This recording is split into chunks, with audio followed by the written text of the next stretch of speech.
խոնարեցրու քո ականջը, ով Տեր, լսիր ինձ, քանի որ աղքատ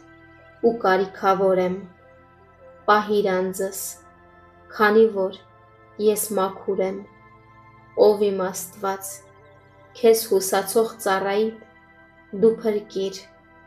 ողորմած եղիր իմ նկատմամբ, ով Տեր, քանի որ քեզ եմ կանչում ամեն օր, ուրախացրու քո ծառայի անձը, քանի որ դեպի քեզ եմ բարձրացնում իմ անձը, ով Տեր, քանի որ դու, ով Տեր, բարի ես ու ներելու պատրաստ, գթառատ, բոլոր նրանց հանդեպ, որ քեզ են կանչում, ականջ դիր իմ աղոթքին, ով Տեր, ու լսիր իմ պաղատանքների ձայնը,